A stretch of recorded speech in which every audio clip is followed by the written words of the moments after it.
Механикалык тербеліс дегенimiz не? Тербеліс дегенimiz дененің бір орыннан екінші орынға алма кезек орын ауыстыруын айтамыз. Тербелістерде период, жиілік сияқты элементтері болады. Период деген 1 секундтың ішіндегі толық бір тербеліске кеткен уақыт. Жиілік 1 секундтың ішіндегі тербелістің саны болып табылады. Тербелістерде энергия болады. Тербелістің энергиясы, потенциялық энергиясы kx квадрат бөлу 2. Бұндағы k қатаңдығы x, оның созылуы болып табылады.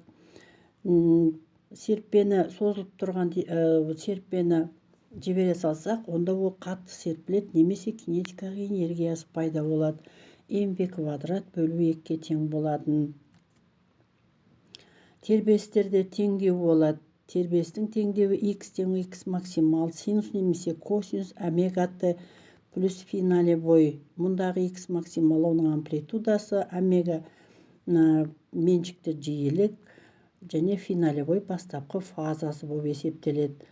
Ал жылдамдықтың координатасын тапқанда x-тан бірінші туынды табамыз.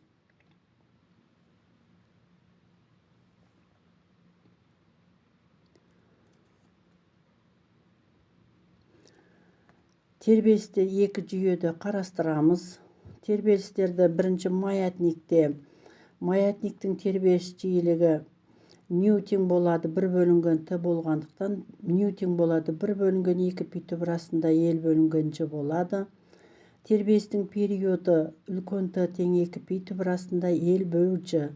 L маятниктің ұзындығы, Ж еркін түсуі болып табылады.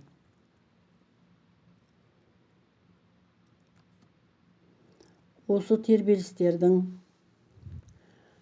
периоды серіппедегі жүктің тербеліс периоды т тең 2 пи түбірасында М бөлінген К. Ал егерде жүгі бар маятникті жоғары қарай көтеретін болсақ, оның периоды 2 пи түбірасында L бөлінген Ж плюс А болады. Ал тыныштықта тұрған маятниктің тербеліс периоды 2 пи түбірасында L бөлінген Ж-ға тең болады. Тербелістерді жиіліктерді анықтаған кезде 1-ді т-ға бөлеміз. Т 2 пи түбірасында М бөлінген К тербелістің жиілігі болып есептеледі.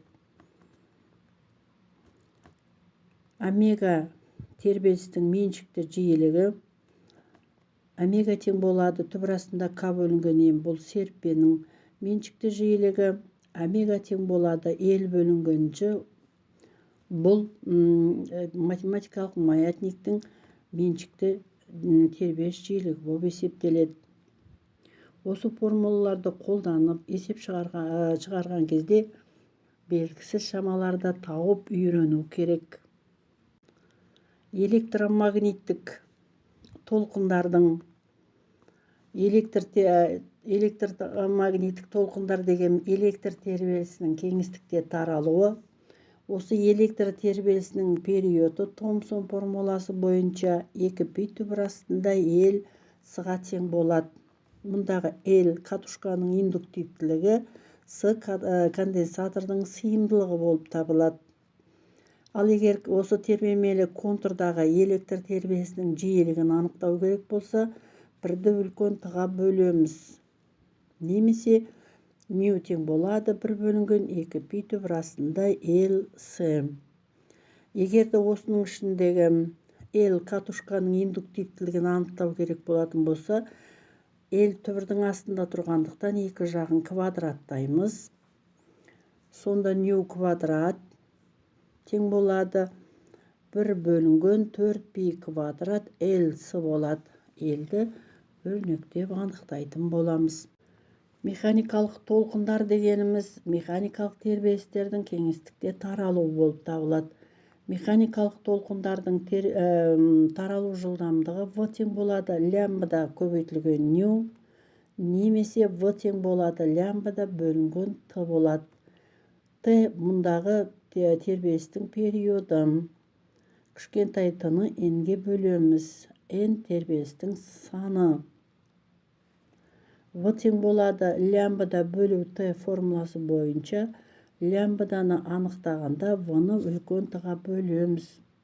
Дыбыс толқындарының ішіндегі қасиеттерінің бірі дыбыстың шағылуы болып табылады. Дыбыстың шағылуы дегеніміз дыбыс толқындарының қандай да бір бөгетке барып, кері қарай қайтуын айтады. Мысалы, бұны жаңғырық деп атайды. Мысалы, таудың қасында тұрып айғайлайтын болсақ, дәл сондай дауысты тау бізге жіберетін болады. Бұл жаңғырық. Сондағы объектіге дейін немесе тауға дейінгі қашықтықты табатын болсақ, S тең болады V көбейтілген т-ны формуласын аламыз да, бірақ т-ны 2-ге бөлеміз. S тең болады V көбейтілген т бөлінген 2-ні қолдануға болады. Толқынның таралу жылдамдығы V тең болады лямбда көбейтілген ню формуласын ескере кетейін балалар. Тербелмелік контурдағы электр тербелісінің толқын ұзындығы, толқынның таралу жылдамдығы лямбда бөлінген т болғандықтан, осы тербелістің лямбда толқын ұзындығын табу үшін лямбданы с көбейтілген т формуласы бойынша анықтаймыз. Мұндағы т Томсон формуласы бойынша 2 пи түбір астында L с-ға тең болады. Тағы бір, егер жарық бір ортадан екінші ортаға өтетін болса, онда оның жылдамдығы n есе кемейтін болады. Немесе V тең болады с бөлінген n. n сол ортаның салыстырмалы сыну көрсеткіші. Мысалы, жарық суға өтетін болса, сондағы судағы жылдамдық вакуумдағы жылдамдықты n-ға немесе 1,33-ке бөлетін боламыз.